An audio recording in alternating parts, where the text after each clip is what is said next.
zetu ziweze kuendelea vizuri. Wale waliweza kupata program, I think our elder alikuwa ameiweka kwa mtandao, na ilikuwa inasema ya kwamba in the afternoon tutakuwa na parents youth interaction. And I'm very sure it will be a wonderful program. Na kwa sababu ya hiyo, huenda watoto wetu wasibahatike sana na hiyo program. So, tutawasihi watoto wetu wataweza kupanda juu, waende katika their groups ama katika their classes pale, waweze kupata mafunzo yao ambao watasaidika ama watafaidika zaidi as ambassadors and the youths, and then the parents waweze kubaki hapa ndani.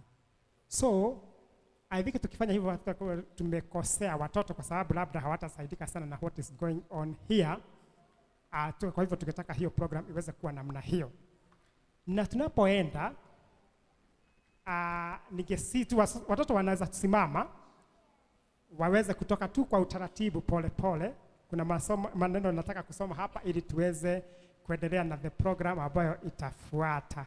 So ni pole pole tu watoto, just it is to walk softly, walk softly in the sanctuary. So hakuna kukimbia ama kwenda kwa haraka haraka, lakini kwa uadilifu. Tunashukuru sana kwa sababu nyinyi ni watoto wazuri ambao wanasikia maneno na yatii. Now, watoto wanapoenda, tulikuwa tunasema ni interaction. Na wakati watu wanapo interact ama wanapo kuwa wanahojiana ama wanatoa hoja zao, sometimes ukikaa na mtu huyu anaweza kukuuzia hoja fulani na wewe uirekebishe vizuri, mnapoitoa itoke vizuri. So because of that, nilikuwa nataka kuwasihi ya kwamba our youth wote wakae upande huu na our parents wote wakae upande huu, ndio sasa tuweze kuwa na a good interaction bila kushida tukisumbuka. Kwa sababu ukitaka maybe ni kijana anataka kuinua mkono kwa upande huu, ukimtafutia upande ule unaweza kumuita mama na si mama, ni kijana. It is good always to have that. So nawasihi, na kwa sababu tuko na viti mzuri, na nashukuru kwa sababu naona kanisa imerebeka sasa, mambo ya benches ni kama tunaenda tukisukuma. Hata sioni bench I think ziko kule nyuma, na ni kama zinasukuma zikiedaga, which is good. Now, see, we occupy the front seats here, the youth upande huu and the ambassadors. Then our parents wote wakae upande huu na tusogee mbele. Hello? Yes, naomba tufanye hivyo ninaposoma katika kitabu cha Joel chapter 2. Kitabu cha Joel chapter 2. Just a small note on that. Ukisoma Joel chapter 2, Joel is one of the minor prophets. Na kuna subheading hapo inasema the day of the Lord, ama siku ya Bwana. Verse 28 inasema hivi: and afterwards I will pour out my spirit on all people. Your sons and daughters will prophesy. Your old men will dream dreams, and your young men will see visions. Very powerful words. Na yasoma haya maneno na ifurahia. And then inasema and afterwards. Kwa hivyo ni kumaanisha kulikuwa na mambo ilikuwa na huko mbele, lakini nyumaye ambayo inaongelea sisi wakati kama huu, ya kwamba ati nyumaye I will pour out my spirit. Who knows? It is this time that God has poured his spirit on his people. And when the spirit will be poured on his people, kuna mambo yatatokea wakati Roho Mtakatifu atakuja. Inasema ya kwamba the young men, sons and daughters will prophesy. So we would like to see and to hear young sons and daughters prophesying. And at the same time, The old men will dream dreams. Kwa hivyo nao wamama na wazee, we want to hear the dreams that they have, ama the dreams that they have received after receiving the Holy Spirit. And then the young will see the visions. We also like to see the visions of this life. So it is always good to be together, to listen together. After there is a part that the Lord is saying, that is Isaiah chapter 1 verse 18. Come, let us listen together. Kwa hivyo, it is good also for young people and old men and women to talk together. Young to prophesy, and old to dream dreams and see these dreams coming true. So on that note, nataka niweze kuomba, nimwalike our facilitator ambaye ni Elder Daniel, ni mzee wa imani ambaye tuna cherish kuwa na siku hizi anakuwa nadra sana, lakini tulisema mzee kuja sasa, we have to be with you. We have to see ama to hear from you, because God will use you mightily, and indeed God has used him, and he's going to use him more and more. Tupate obi, Elder akuje atuongoze. Utupendaye sana Baba na Mungu wetu, umesema ya kwamba nyakati za mwisho utaweza kumwaga Roho Mtakatifu, na ili aweze kuonekania young and the old, ili tuweze kuprophesy and the prophecies to come true, tuweze kuona dreams na hizi dreams ziweze come true, even the visions, na ili kanisa lako liendelee kunawiri, na tuishi tukikutegemea, tukikutumikia, na tukitumikia wengine tuwatayarishe tunapotayarishika katika ufalme wako. Elder Daniel anapotuongoza katika program hii, wema wako na nguvu zako zitutoshe, na ni katika jina la Yesu tunaomba na kuamini. Amen. Asante sana, karibu Elder. I don't know whether he has to come here, maybe tutaambiwa na the technical team, ama anaweza kuja hapo katikati yetu. I don't know the way forward.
1 2 check check.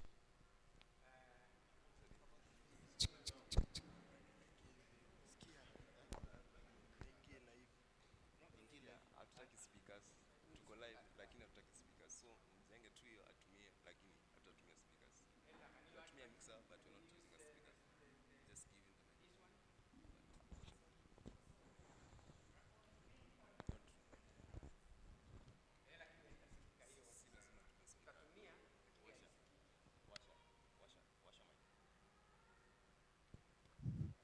Lakini nasikika. Eh? Even this is on. Okay, ebu tuombe.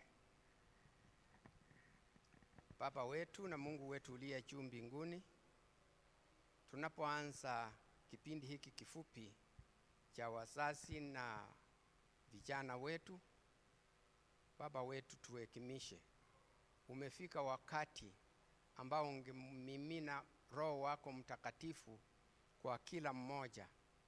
Tunaomba ya kwamba hata kanisa hili liweze kupata Roho Mtakatifu ili liweze kutoa maono ya kulisaidia na kusaidia wengine wote wakujue na wajitayarishe kwa kukulaki utakaporudi mara ya pili. Baba wetu, tupe mawazo mema na mazungumzo mema, especially at this time, ili kusudi tusije tukalet down kanisa letu au jina lako tusije tukalet down. Tunaomba katika jina la Yesu aliye mkombozi wetu. Jambo moja ambalo ni la maana sana ni ya kwamba watoto wetu na wazazi wetu sote tukutane wapi? Mbinguni. Hilo ndilo lengo la maana. Na ya kwamba wazazi na vijana, we are not here by mistake. We are here for a purpose. Na purpose hiyo ni Mungu aliitoa. Na wakati mwingi tunasema vijana wetu hawatusikii, tukirudi kwa wazazi na tunasema wazazi wetu ni wakali, hawatusaidii, wanataka kutufanya fanya hili tu, lakini hawataki kusaidia. Which is which? Je, ni wazazi wako right au ni vijana wako right, or nobody is right or nobody is wrong? We don't know. Lakini tutajua baadaye which one is which. Lakini mkumbuke, ilikuwa ni mpango wa Mungu vijana wapatikane. Amen. Ilikuwa ni mpango wa Mungu tuwe na wazazi, kwa sababu vijana hao wana transit kuwa wazazi kesho, wakati hawa wana transit kuwa wakongwe, na baada ya wakongwe hatujui ni nini, lakini huo ni mpango wa Mungu. Mara nyingi hatuendi pamoja, mara nyingi tunaona manunguniko, and this is true. Hebu niwaulize, mali ni nani anakaa upande huu hapa katikati in the church times? Watu wote? Okay, sawa. Wewe au niulize hawa, mara nyingi ni akina nani wanakaa hapa? Vijana tu. Nani aliwaambia mkae hapa? Mlijipata hivyo tu. Kwa hivyo unapoona kuna kiti moja hapa ambaye hakuna mtu, na wewe una squeeze hapa, unasema afadhali ni squeeze hapa kuliko niende pale, si ndio? What happened? Lakini tujue hivi, haikuwa mpango wa Mungu ili tuweze kuwa hivyo. Mpango wa Mungu ni ya kwamba hawa jamii wote ni watoto wa Mungu. Amen. Na Mungu alisema hivi, hawa watu wote wataenda mbinguni, lakini atakayewaongoza ni nani? Watu wote, okay, Mungu ndiye atawaongoza. Na wanadamu nani ataongoza? Wazazi. Atakayeongozwa ni nani? Ndio, ni sawa. Nyinyi mnachibu upesi. Hata si yenu. Atakayeongozwa ni nani? Hao watoto. That's right. Nyinyi hamtaki You know, we are only two groups here. Tuna wazazi na tuna vijana. Ikiwa mnataka kuweka watoto, hiyo ni sawa. Lakini tuna wazazi na vijana. And for the short time, tunataka tuone kana kwamba kuna kitu ambacho kimeenda wrong somewhere, or we are right. Amen. Na kabla hatujaingia kuulizana ni nini na nini inawezekana, kuna fungu ambayo Elda ametusomea just this afternoon. Yule analijua liko verse 28. Ilikuwa ni gani? Yoeli 28. Okay. Na nyinyi Biblia zenu ziko wapi? Nyinyi hamuna, hata wazazi wengine wako na mnao, lakini wachache. Nyinyi ni wengi. Hata simu jameni. Yoeli 2:28 nasema hivi: hata itakuwa baada ya hayo ya kwamba nitamimina roho. So it is inevitable. Ni lazima, kwa sababu anaosema ni Mungu. I will. Au inasema nani mwalimu? Inasemaje? Yoel 2:28. Or una. Hata nyinyi hamjapata Yoel 2:28. Kiswahili hata mimi niko nayo. Hiyo nayo. Hebu kizungu je? Ay. By the way, hamtaki kusoma? Basi wacha nisome Kiswahili. Nikimaliza Kiswahili naingia kizungu. 2:28.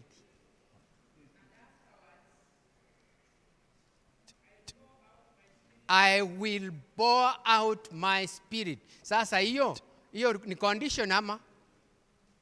It's a must. Itakuja. Hiyo Roho Mtakatifu atamwawa. Na wale ambayo watareceive ni wanadamu. Wanadamu kina wazee na vijana. Wanadamu kina mama na wasichana. Hata watoto wote watapata Roho wa Mungu. Na Roho huyo anatutayarisha kwa ajili ya kurudi kwa Yesu mara ya pili. Roho huyo anatutayarisha ili tuweze kukaribisha hata wageni ndani ya kanisa. Hebu niwaulize, mnataka wageni ndani ya kanisa? Be prepared basi. Roho Mtakatifu atakapomwaga kwetu muweze kupokea. Be ready. Be ready by kujitayarisha kwa maombi, kujitayarisha kwa kwenyewe. Kujitayarisha ni kufanya nini? You be ready when God comes to you, you recognize that he has come. Hiyo ndio kujitayarisha. Juzi niliwaambia hadithi na tena wacha nirudie. Wakati mmoja, sijui ni juzi au ni jana, niliwaambia wakati mmoja mama mmoja, wacha niseme ni mama mmoja alikuwa anaomba, akamwambia Mungu, lakini nimekuabudu for a long time lakini sija kuona. I would like to see you. Ni wangapi wamesikia hiyo story? Very good. I would like to see you. You would like to see me? Yes. Na lini? Tomorrow. Bas, be prepared. I am coming at 1:00. Mama akaenda akatengeneza nyumba.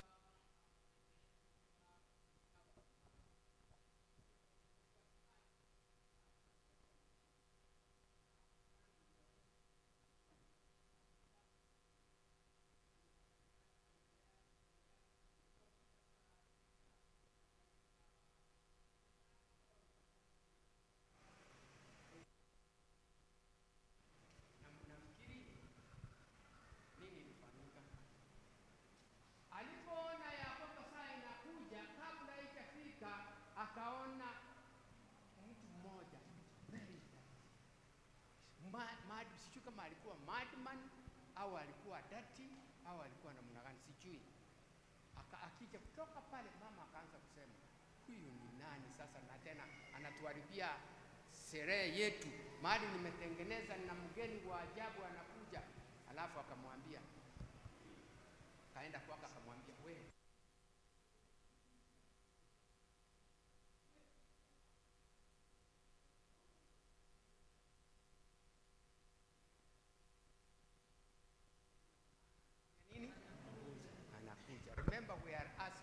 question. Una prepare una prepare nini? Nzuri. Asante. Ili upate Roho Mtakatifu, una prepareaje roho yako? Alafu yule mtu akamwangalia akasema, okay, wacha nifanye nini? Niende. Na alipoenda mama akasema, that's right, kwa sababu Mungu anakuja. Akaenda akamwangalia, akaenda kabisa. Saa 7 ikaenda, saa 8 hiyo, kwani Mungu ni muongo. Saa 9 ndio hiyo, saa 10. Alafu mama alipoenda kuomba akamuuliza, baba, tulisema uje kuniona na ulisema utakuja saa 7. Nilikuja. Ukapita wapi? Sikukuona. Nilikuja. Akasema, yule mtu uliyefukuza yule alikuwa ni mimi. Utafanya namna gani? Mungu tu wewe ndio unapenda kunisumbua. Utafanya namna gani? Na ameenda. Ukilia utamleta. Aya. Okay. Hebu niwaambie. It is important to prepare your house for the visitor to come. You cannot prepare that house ikiwa mko one na vijana hawa, one na hawa wazazi wote pamoja. You will be different. Sasa hebu niwaulize, kabla sijawaambia hadithi nyingine, ili inaleta division ni nini? Haya, tuangalie hivi. Anapokuwa wako kule nyumbani, awe ni mdogo, awe ni mkubwa, kunakuwa na division. Kunakuwa na division. Hiyo ni kusema iko. Si ndio? Ndio iko. Wacha niulize vijana. Mnapokuwa kule nyumbani, mnakuwa na division mkiwa na wazazi, assuming you have all of them, or even one, mnakuwa na division na mzazi. You agree to agree. Why didn't you answer yourself? Sasa basi hata even bila kuambia hiyo hadithi nyingine, tell us, why is there a difference? Kwa sababu Biblia tunasoma ni moja. Na hiyo tunaoisoma tunaelewa, hata tunafundisha watoto wetu na vijana saa nyingine wanatufundisha. Alafu tunasoma kitabu kinaitwa Zaburi. Tunasoma tu as a formality, hiyo si hilo. Zaburi 133 fungu la kwanza inasema vizuri. Zaburi 133 fungu la kwanza. Ukipata kabla yangu usome.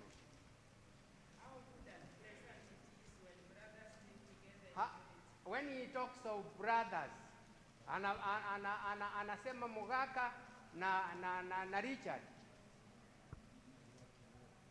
watu wa jamii moja. Biblia hiyo inasema brothers. Hii yangu inasema hivi, ya kwamba fungu la kwanza, tazama jinsi ilivyo vyema na kupendeza ndugu wakae pamoja kwa umoja. In fact, wacha ibaki vile ilivyo, ya kwamba ndugu wanaokaa pamoja kwa umoja inakuwa ni something very beautiful. Ndugu wanakaa pamoja, hata wazazi wanafurahia. Wandugu wakikaa pamoja, let's just literally take it. Ndugu wakikaa pamoja watasengenya wazazi, waanze kuwafanyia lolote. Okay, ikiwa mtafanya basi ya mko na umoja. Nyinyi wazazi mkikaa pamoja, let's say wewe Amos. What me? Sorry. Magi. Mnasengenya watoto wenu vile mtakaenda kuwachapa. Si mnakaa kwa umoja. Mnawasengenya vile mtachukua mmoja shule, mwingine muache. Kwa nini? Kwa sababu it is so beautiful ndugu wakikaa pamoja kwa umoja huu imeenda wapi? Kwa watoto wetu particularly. Na kumbuka, ikiwa nyinyi hamuongei na hawa waongei, basi one thing is clear. Jeremia Yeremia 13. Hebu angalia Yeremia 13 ikiwa ndio hiyo.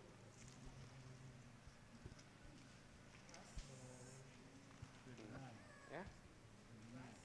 Kumbe unajua 29. Lakini ni 20. Mimi naona kama yangu ni 20. Hebu Yeremia 13 verse 20. Lift up your eyes and see. Lift up your eyes and see Those who are coming from the north. those who are coming from kusini. Kusini, go ahead. Ni kusini, kaskazini, yes, kule juu, north. Where is the flock that was entrusted to Wapi wale kundi ulilopewa la maana? Ulipewa ili ufanyie nini? Utunze ili uweze kuleta matunda yao. Wapi? Utajibu namna gani? Utajibu namna hii. If that is true. Wacha ni assume it is true. Utajibu namna gani? Waibrania 2 fungu la 13. Hapo ndipo sasa mtaanza kudispute. Waibrania 2 fungu la 13. Ukipata tu wewe soma. And again, I will put my trust in him. And again he says, Here am I, and the children God has given me. Asante. And here I am with the children God has given me. Kwanza kabla sijauliza swali lingine, nani ana watoto wake ambaye Mungu hakumpatia? Inua mkono. Very good. Sasa utajibu, niko hapa na watoto Mungu amefanya nini? Amenipatia. Is that true? Is that true? Is that true? Simujibu. Mahali, is that true? Very good. Is that true, mama? Wewe sema ukweli. Baba teba na ima itakuwa We are hoping so. Mwalimu, hata wewe utaniambia hivyo? Hivi. Haya. Niko hapa. Wapi lile kundi nzuri nilikupatia? Baba atasema niko hapa na anawa ndio mtakuweko. Mwana, mtakuweko. So is there wacha niulize hata na hawa. Hiyo ni sawa? Hiyo ni sawa? Mtakuweko? Ni hivyo namna hiyo. Sema. So is there any need for us to be here today? Elder, kuna sababu sisi kuwa hapa? Because wapi lile kundi nilikupatia nzuri liko hapa na watoto wote. So is there a need of us doing anything here? Si tungesema muendelee hivyo mpaka mwisho. Amen. Don't cheat. Lakini hiyo ni kweli. Mama katoto. Hiyo ni kweli. Kama mungekuwa mnaniambia wapi katoto hivi kaniambie ndio kanisomea fungu. Kameenda wapi? Surely ya nani ameenda wapi? Oh, ni mtoto.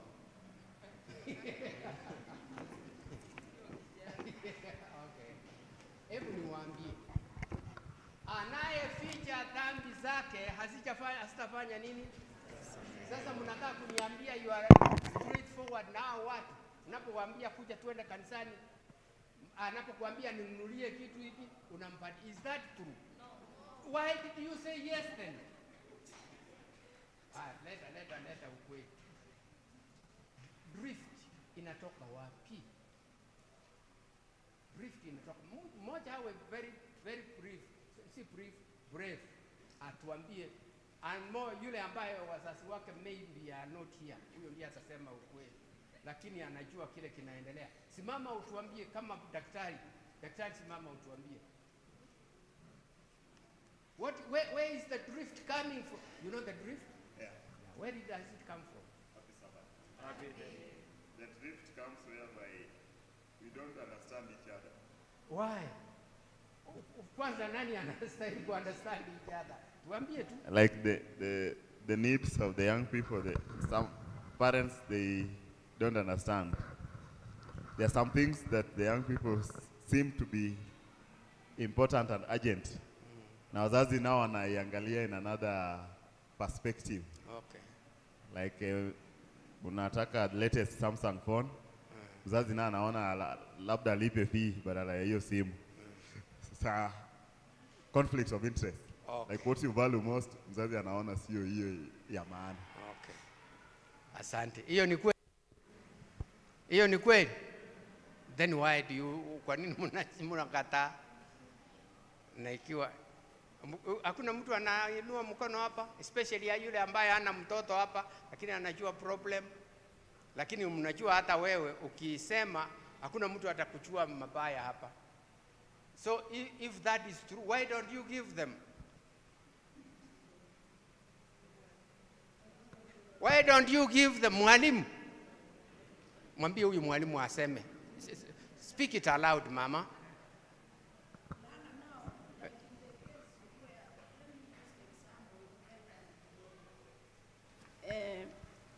Anataka umbaie Samsung. Au ukae tu ukiwa na hiyo. Sorry, things are falling apart.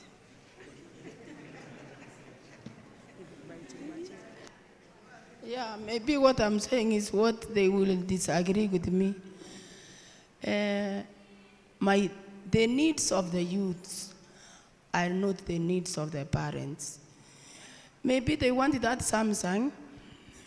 Na mimi ile pesa niko nayo, that month all that time inashughulikia the basic needs. So we will not be in agreement. Labda ninamwelezea, you give me time, ama hiyo ukweli sitaweza. So when you say you are honest partner, yeye unajua na time yake, anaona you are depriving him or her. Okay. Elder, sorry. Are you writing that thing down somewhere? Because you are the one who's going to... I'm starting to write now. You are going to please write. Write especially those interests. Amesema ya kwamba maybe your interests are not theirs. So whose interests should we take now? Should you stand with your requirements, and should they start saying no with your requirements? Then when the food comes in the evening, you eat together surely. Can it happen? Yeah, it happens, but are you happy with each other? Remember the verse we read, 133, how nice it is for families to stay together. So what do we do when interests are they are conflicting each other? Yes, Mama?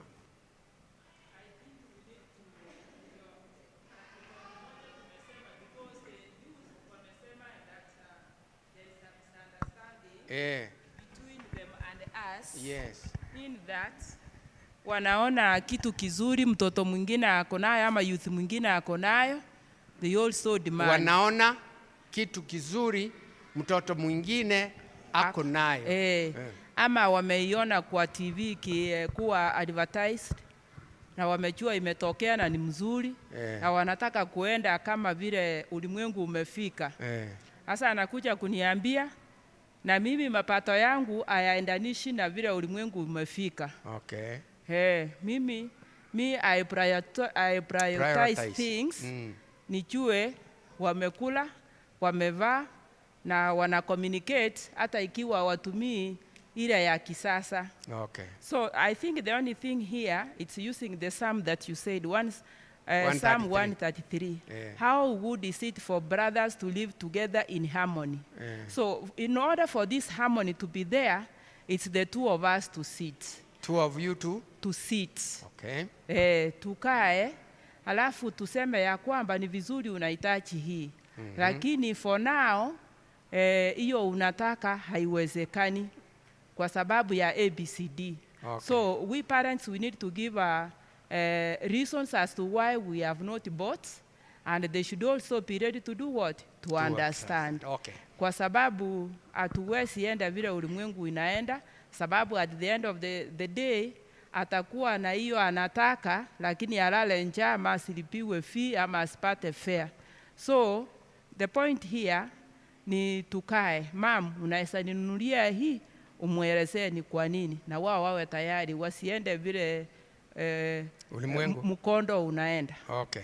Na unakumbuke hiyo umesema, hiyo imejibu lile swali, how good it is when two people go and sit together. But now have you sat? Have you agreed with Mama? Don't agree because you want us to close. Saa yetu ya kufunga ikifika tutafunga tu hata even if you don't agree. Were you saying something? Okay. Anybody to counteract what Mama said? Kumbuka, she said this: you may need something which she cannot afford because she is buying you something else. For instance, wale ambaye wanasoma wanalipiwa school fees. Mama, kijana au msichana anakuja anasema, Daddy, here is our school fees structure. He doesn't know whether it is going to be paid or not. Lea amekupatia. Alafu anaulizwa na mwalimu, uliwapatia ile karatasi? Wewe enda nyumbani umwambie nimefukuzwa. Haya, which one do you buy a Samsung or school fees? You say school fees. Which one do you prioritize yourself? Sir?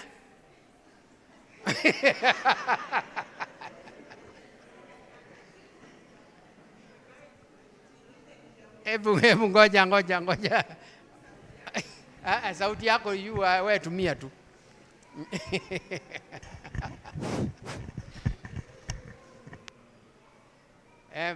Finya uone kama ina moto. Kitu kingine ningesema kwa watoto wetu ni kimoja. Ingekuwa vizuri watoto wetu wa understand the background of the family. Watoto wa understand the background of the family. Baba yake, mama yake ako vipi? Ni jinsi gani wanapata hata hiyo school fees inaenda school. Pahali tunaishi, shelter yetu iko vipi? Kabla sijapata hiyo Samsung, naweza kuwa na hiyo Samsung. Huyu mama, huyu papa, namfanya aende kuiba ndio nipate Samsung. Which is the most important? Is it the shelter? Is it the school? Or it is the Samsung? Hiyo ndio sababu nimesema watoto wetu ni vizuri wa understand the background of the parents. Wakielewa background ya baba na mama, jinsi wanavyo struggle ama jinsi wanavyoishi, hakutakuweko na kugongana vichwa sana. Wataelewana, wazazi wataita hawa watoto, wanakuja wanaongea lile fungu, how good it is for families to be together. Wataketi waongee na wakitanguliza Mungu kwa nyumba yao. Wanatanguliza Mungu kwa nyumba yao. Wanapofanya maombi, wanaomba. Wanaposoma neno, wanaona. Na the Holy Spirit penetrates. Na hiyo Holy Spirit ikiwa ndani na hawa watoto wameelewa na wazazi wameongea, wanakuja pamoja. Sasa ugongano hii ya maybe Prado, maybe Samsung haitaingia. Mtoto atarithika ya kwamba hakika hata kama nikinuna vipi, my mom, my dad will never meet this. Hata fikia. Kwa hivyo ni heri niishi jinsi wazazi wangu walivyo. Jinsi mapato ya wazazi wangu walivyo. Hawachaninyima, hila tu their background. Hata wakijiuza, wauze na ndugu zangu, hawatapata. And when God is in. Asante. Hebu niwaulize, mfunge masikio. Hebu niwaulize. Do you ever call these people and you two or three of you discuss? Don't look at me, just answer. You know, niliwaambia wafunge masikio. Do you ever call them? Mwalimu. Go ahead. Amos 3 verse 3. Can two people, okay, read. Amos 3 verse 3. It's good, it's good. Lakini ulikuwa karibu umeikamilisha. Can two people walk together unless they have agreed to walk together? Kumaanisha hawa vijana wetu huwa wanatuletea mahitaji wakati wamekuwa past 18. Wakiwa wadogo, they have never been friends. Ni watu walikuwa wanajua wakiitisha hii unampatia. Akiwa mtoto, akiitisha unampatia. Sasa imewezekanaje amefika 18 years, amekuambia hiyo sasa ndio umeanza kukataa. Lakini wakati alikuwa mdogo, alikuwa anaitisha the small things that they request and we give without questioning. So they grow up knowing nikiitisha anything from my dad nitapata. Kama urafiki ingekuwa imeanzia pale wakiwa wadogo, I'm not buying this because of A, B, C, D. Sasa urafiki inaendelea. Hata watakapokuwa na 18 years and above, pia mtaketi pamoja mpate kufanya nini? Kuelewana. Kwa hivyo shida sio hawa. Shida ilianza kitambo, sasa kutoka hapa. Kutoka hapa. Kutoka sisi wote. Hawa ama pamoja na wale. Sasa najua sitaki kusema ni kutoka wapi, lakini ni sisi wote before wafike huu umri. Hapo ndio shida ilianzia. Kwa hivyo ni wote.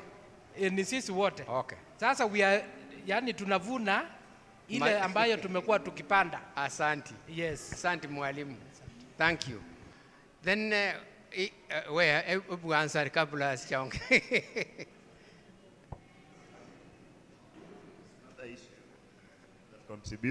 Kwanza hiyo mmekubaliana? Ngoja. So ikiwa ilianza zamani, how do we treat it?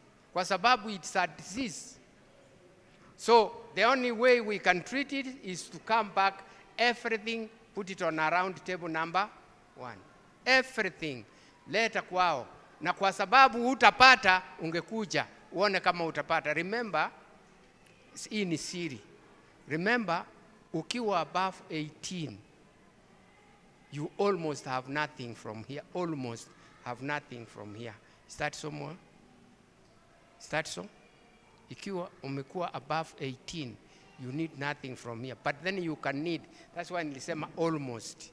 So what you need to do, you need to talk to them. You accept when they tell you, Miriam, come, let us sit here and we discuss. Don't refuse. Ukija hapa mnaongea. Lakini mkimaliza, ujue that is the decision you have made. Umemaliza? Okay. Is that all right? Basi ikiwa si sawa, simulete yenu. Simulete. Is that all right? Okay. I was saying, what makes the issue be complicated is kwamba some of the youths do not understand the financial status ya wazazi.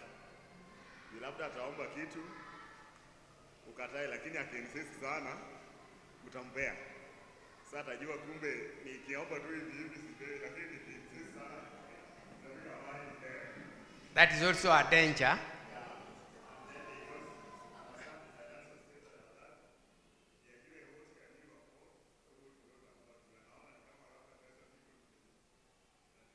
Okay. Wacha tu deal na moja kwanza. Okay.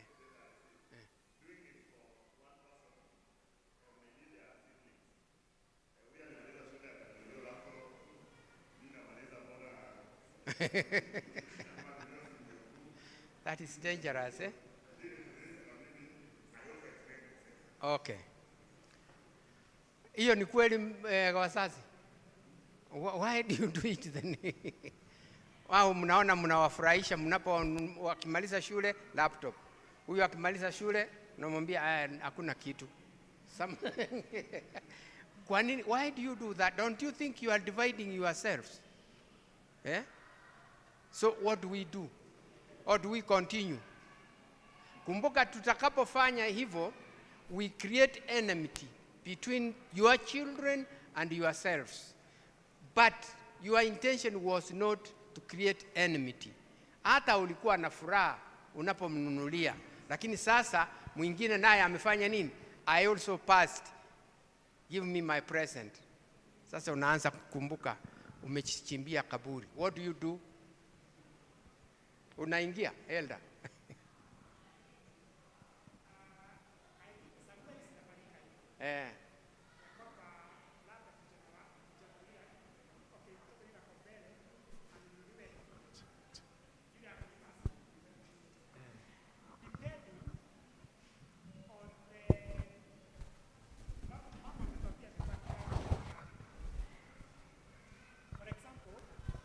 Umemaliza form 4 ndio, na wakati huo labda nilikuwa well up, na ni my aim ya kwamba kila mtoto wangu nimfurahishe na nimpatie kile ambacho anahitaji. Labda nilikuwa na pesa wakati huo, lakini wapili 2-3 years down the line niwe siko katika the state yenye nilikuwa pale mbele, niwe ni hata kuafford, labda wakati ule kuafford laptop ilikuwa labda kama kunywa maji, lakini saa hii hata nikijikuna sitaipata, na wewe ndio wakati wako sasa umefika. So will I be wrong to tell you please share with your brother the laptop, kwa sababu what I have the status that I am financially I'm not able, so it can be there lakini dictated by the finances, but if I do it out of napatia huyu na huyu simpati, hiyo ni wrong kama mimi mzazi. So we accept we made a mistake, because if sahi huyu wako na laptop na huyu naye ana claim hii, so unamwambia share with your brother, you say I don't have, don't you think you are dividing the house?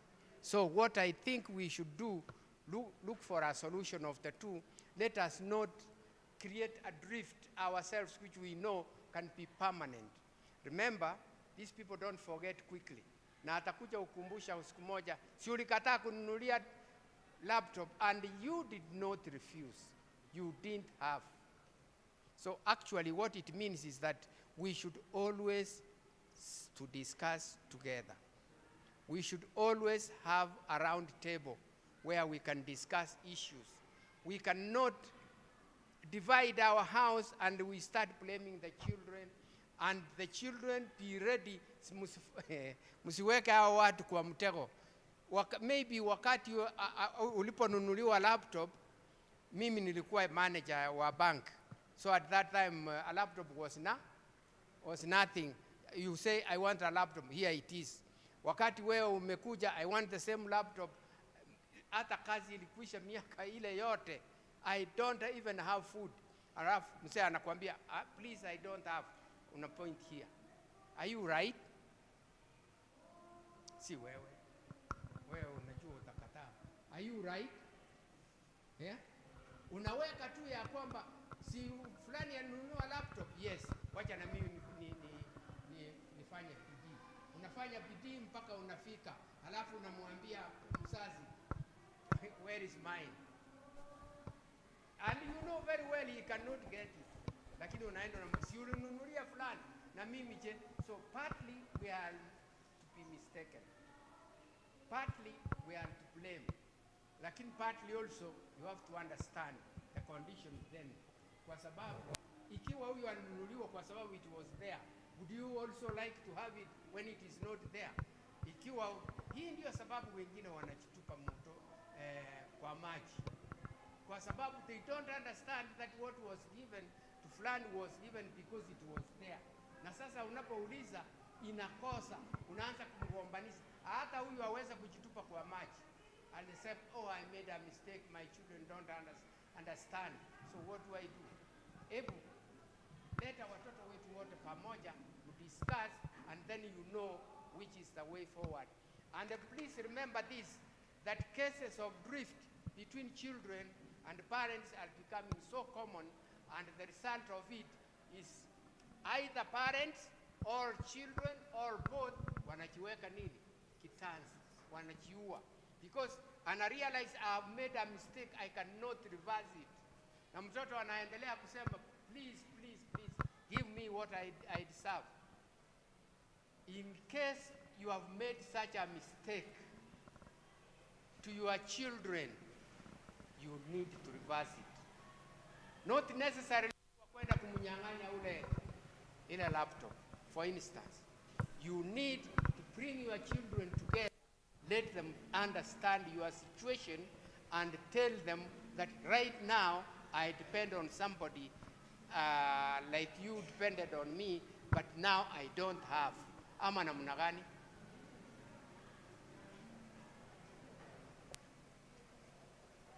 Ama namna gani? Wazazi. Namna hiyo kwa sababu tunafunga, unajua we can stop it here and tuendelee next week. Yeah? Nyinyi mnasemaje wale mnaongea au ni kwenda?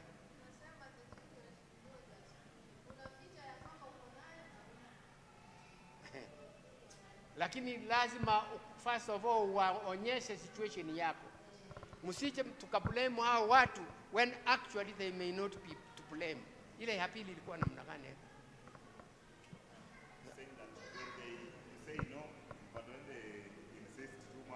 Yeah.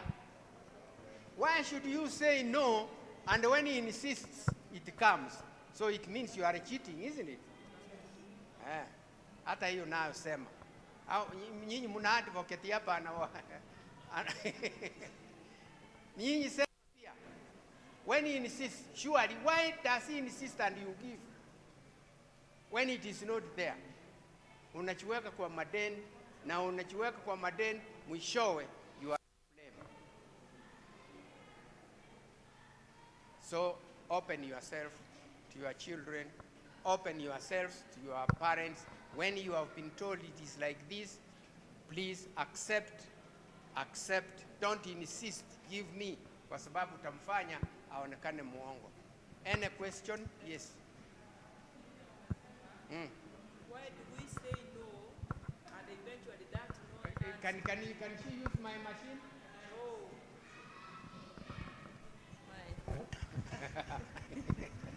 I was saying sometimes we make this mistake, lakini hatukosei kwa ubaya. We want to justify why sometimes tunachingisha kwa hayo madeni, or why a no becomes a yes at the end of the story. Like now, an example that they gave, tuseme they are the youth. Now, and most of the things these days are done, let's say, online.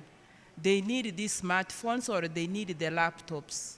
Sasa anaweza niitisha, nimwambie I cannot.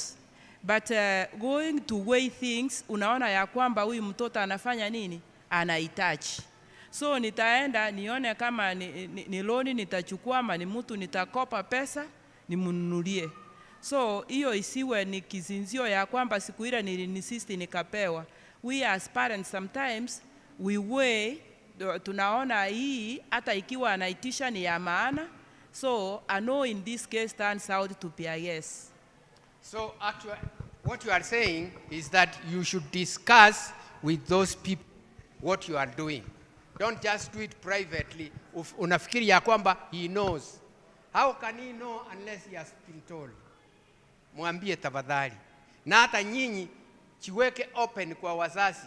Uambie this is the situation. Na akikwambia ukisikia ni hivyo ilivyo, don't nag. If it is not there, it is not there. Lakini usually mzazi anapokuambia hakuna, weighing the weight of the whatever, he will tell you, I am going to borrow. And remember, you say yes, but then you may miss school fees. You may miss something else because he is going to borrow. And mwenyewe si anataka arudishiwe. Kwa hivyo take care. Na wazazi, just wait and see. Does it need you to go and borrow? And remember, if you borrow, you will buy it. What precedence does it leave behind? And you are the one to answer that one. Not that you will start killing yourself, but you will answer. Any question? Because we have to finish. I think another issue here, let the parents understand that Don't bring another issue. times have changed. Like Miss Mogoko alikuwa anatuambia alivaa viatu sijui akienda form 1. So, some parents are like, sisi tulifanya hivi. Let the parents understand that times have changed. Nasema sisi tulikuwa tunajifunika na blanketi moja watatu, ile mtu akivuta pande hii, unabaki hauna. So let them accept that things have also changed. Kama ulivaa kiatu ukiwa form 1, si expect sasa wengine pia wavae. Asante. Parents accept that things change. Children also accept things change, because if you don't, they will demand. Because kutoka kwa baba haimaliziki, always haimaliziki mpaka afike miaka ile anajua kumbe hii hata hii inamalizika. So until then he doesn't know. Yani kitu ambacho tunajaribu kuleta pamoja ni ya kwamba please interact with the children, children interact with the parents, know their limits of giving. And you set some limits for these children. They should not ask for everything, because you cannot get. Any final question or any comment? Any comment? Okay. Yeah.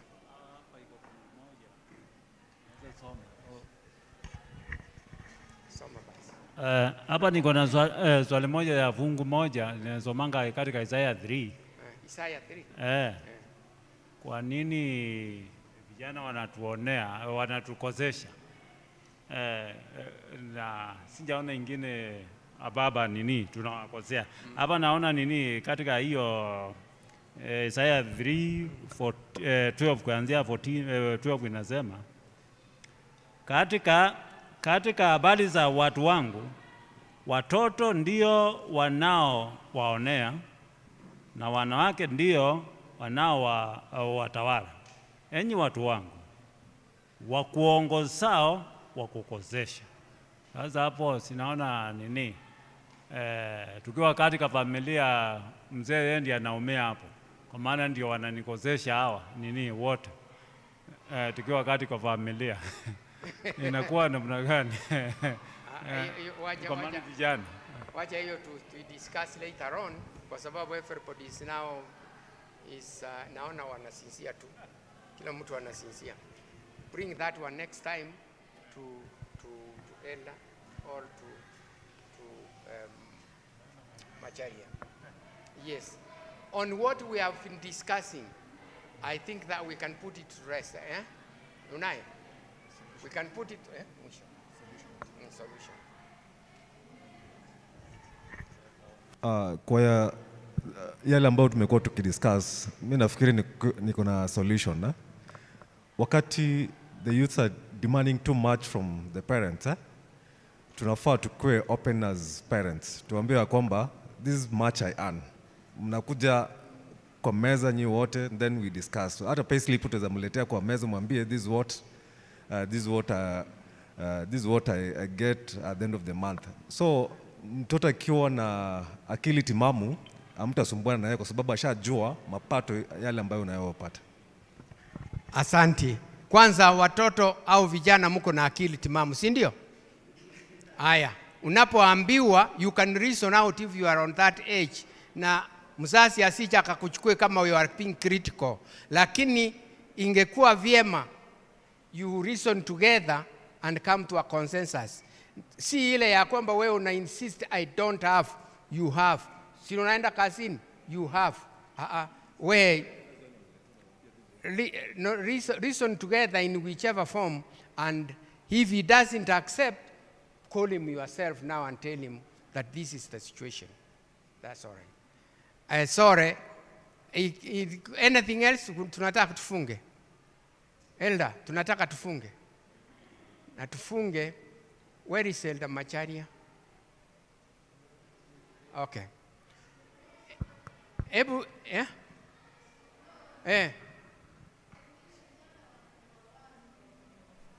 Eh?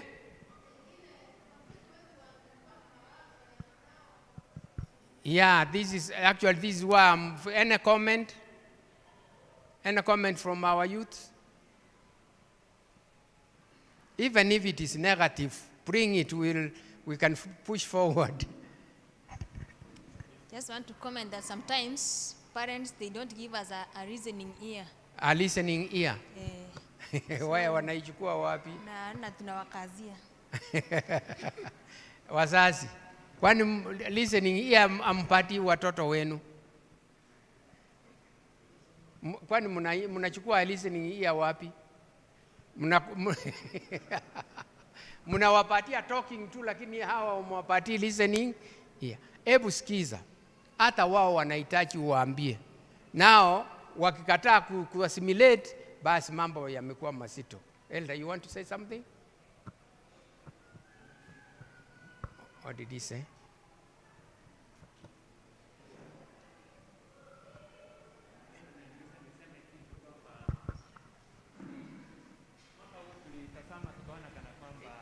Ndio hiyo.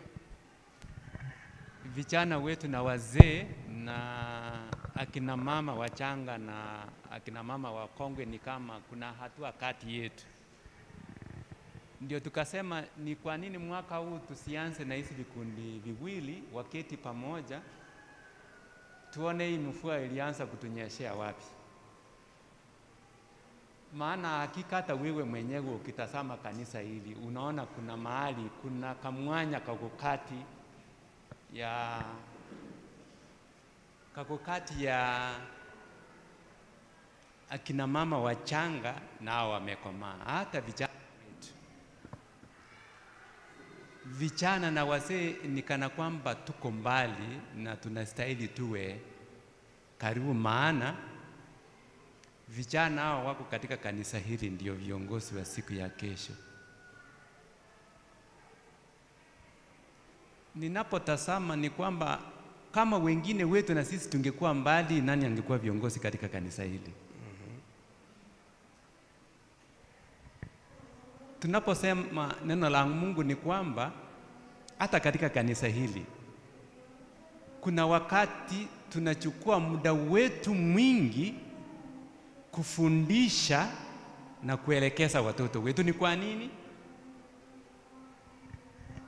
Kanisa ya kesho ni taifa ambao tunaolitegemea ili lifanye vizuri zaidi kuliko sisi. By the way, huwa anajiuliza hivi, wazazi wetu walituelekeza, wametufundisha, na sisi tunastahili tufanye vizuri zaidi kuliko.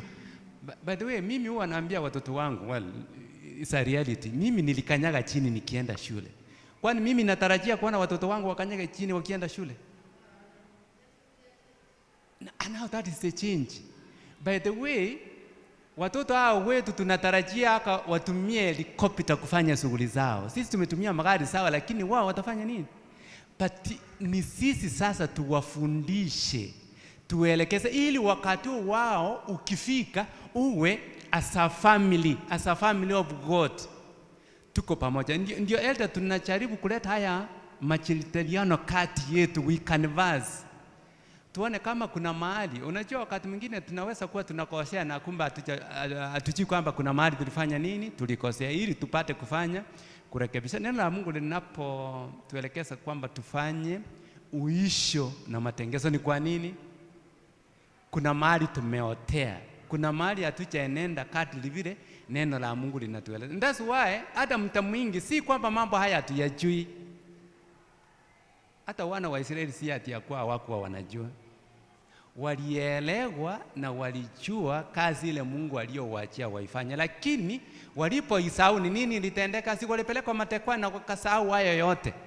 Yawezekana na sisi tumetekwa nyara na mwovu shetani. Tumeachilia watoto wetu, hata na sisi nyinyi akina mama wakonge mmeachilia akina mama wachanga. Badala ya kuwashika mwambie akina mama na sisi tulianzia hapa. Kazi katika kanisa la Bwana, this is how we do it. Tunashirikiana. Lakini muda mwingi unaangalia sisi ni kama tunaweka mguu mmoja nyuma, tunaangalia nyinyi mnafanya nini. You know, as a church of God hatuwezi kuendelea njia hiyo. And I think this is why we need this interaction. Tuone kule makosa iko, then tuanze kurekebisha. Na tukirekebisha ni kwa maanisha kwamba kama kanisa la Mungu, kanisa la Eastleigh Seventh-day Adventist Church, tuwe na tofauti. Wageni wakiingia kuabudu pamoja nasi wataona hiyo tofauti. Kadri kuna yale machache wageni wakiingia wanatazama na sema this church looks unique. Lakini kuna sehemu zingine still bado hatujasikamana vizuri. Mpaka mtu akiingia hapa anasema hapo hata ukitaka kugawanya hiyo kanisa utafanya nini? Uwezi. And that's why at times hata mambo mengine ikiingia mtu anapata nafasi, anapenya, anaanza kutukorobisha, hata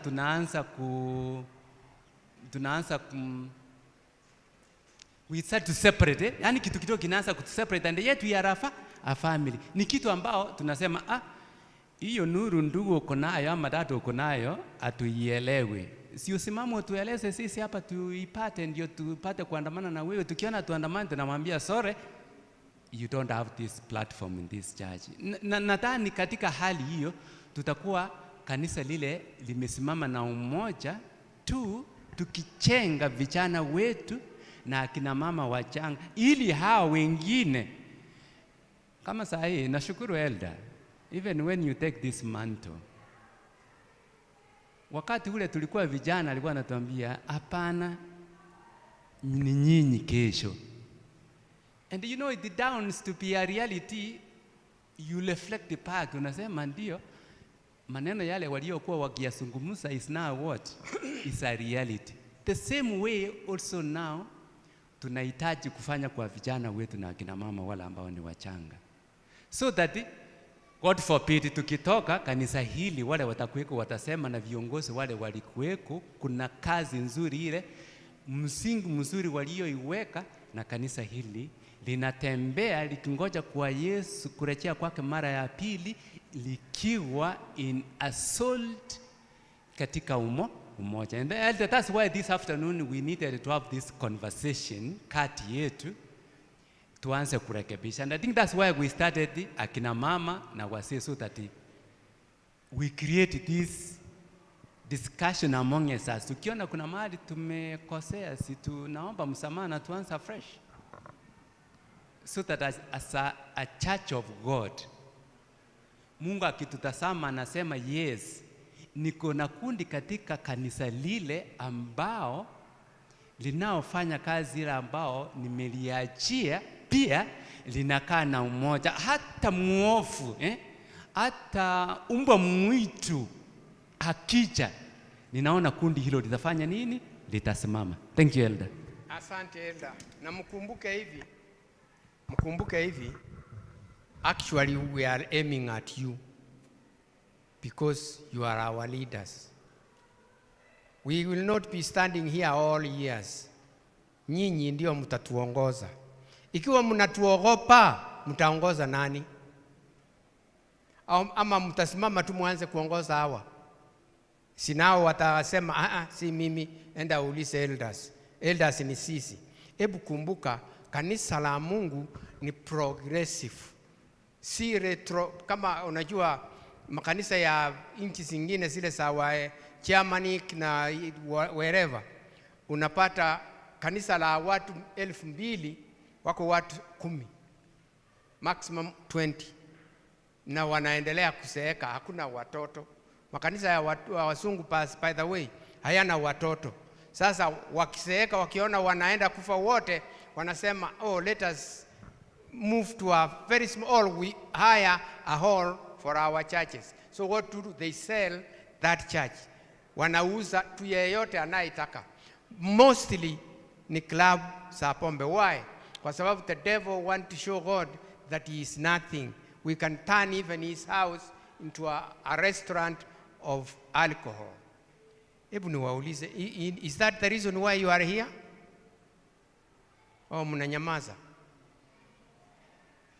Hebu niwaambie, give them time. Na time, teach them. Interact with them so that they feel they are part of this church. So that at any time, they just lead the church. Siku moja, wacha niwaambie ka story kadogo tu alafu nikae. Sikiza vijana. Accept to interact with these people. One day, si mbali sana, and recently, I think it must have been 1990, kitu kama 96, 95 there. 95 si mulikuweko? Si mulikuweko 95? Wengine. Nimeileta 95 ili muweko, lakini, okay. Nilienda kanisa inaitwa Nanyuki SDA Central Church. Wangapi wanaijua? Nanyuki Seventh Day Adventist Church sijui ni Central Church Nanyuki. Na hakuna mtu anajua Nanyuki?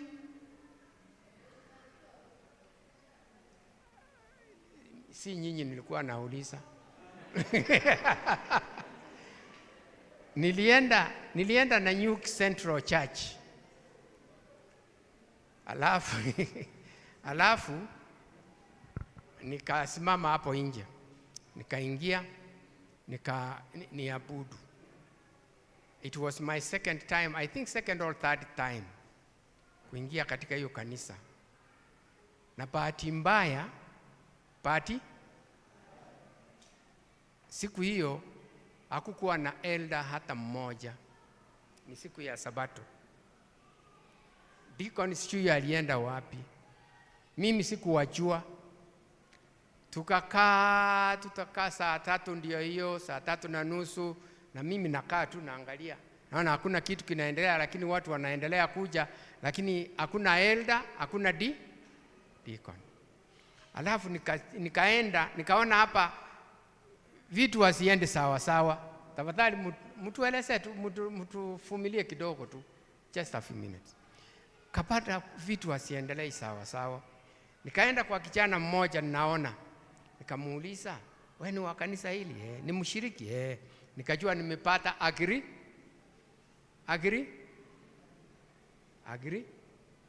Kitu ya kushikilia agree? Grip. Kwa sababu mimi sijulikani. Nikamwambia, sasa where are your leaders? We don't know where they are.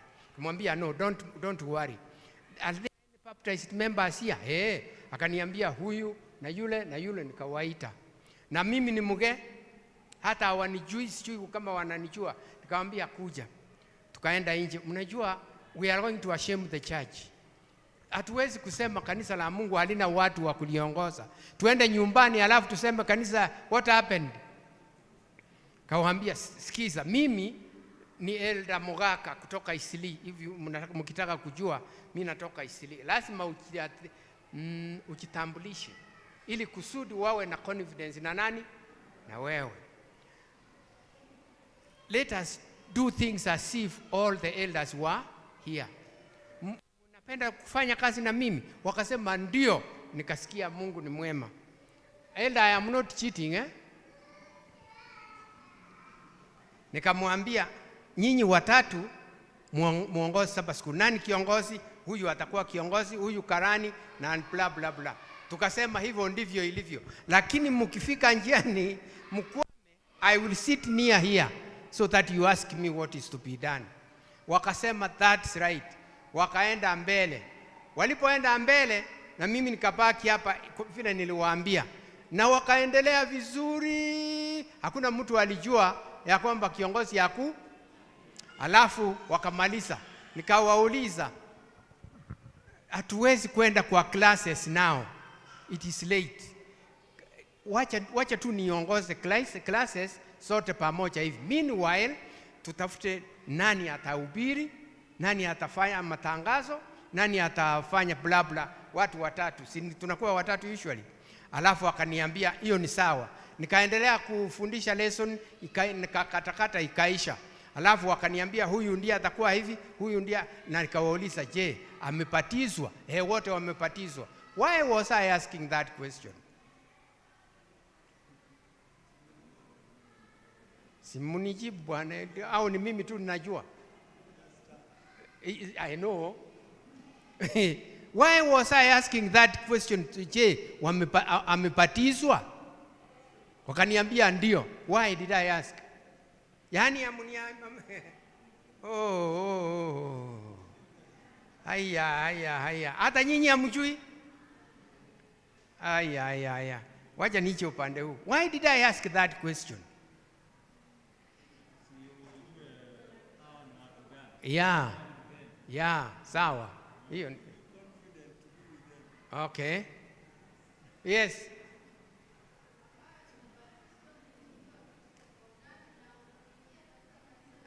Ebu ongea zaidi.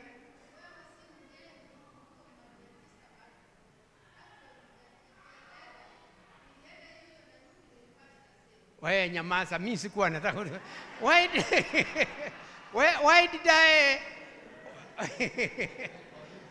did I ask them? You mean you don't know? Yaani ninyi ni wale ambayo wanaenda wanaambia wewe Magi kuja utuhubirie. Hata kama ametoka Aya. Yeah.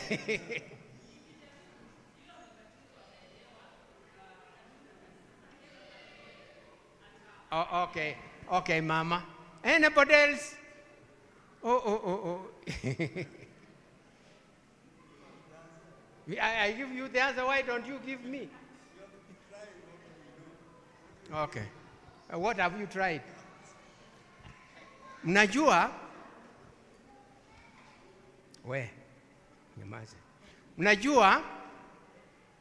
Wakati moja Kamau alitufundisha wimbo unasema namna hii.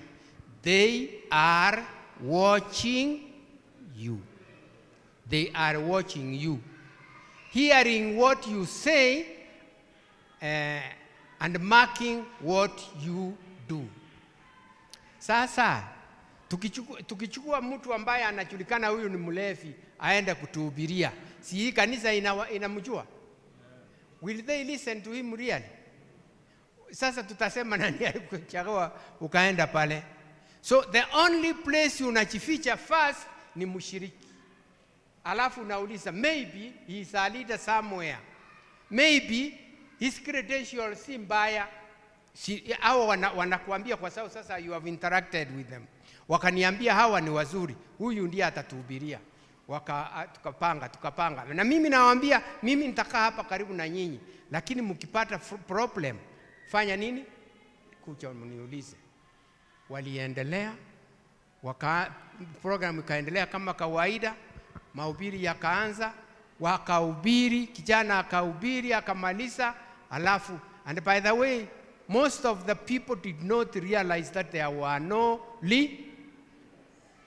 So that is why we are giving these people the kofia ili muanze. Na nyinyi muwafundishe ili wajue waweze kuhold the church. Ama namna gani elda?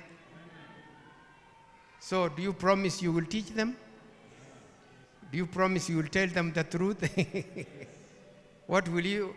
Do you promise you will take what they are teaching you? Will you accept it or you will reject? Mi naona kama lakini sawa. Anyway, Elder, thank you so much for giving us this audience and may God bless you.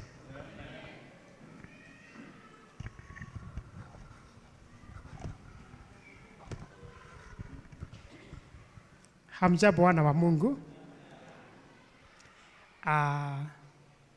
Sijui kwanza nimpatie elder member as we wait for the the children to come ili tuweze kumaliza kwa pamoja. Maybe akona something then niwaambie wateremke ndio tuweze kumaliza kwa pamoja.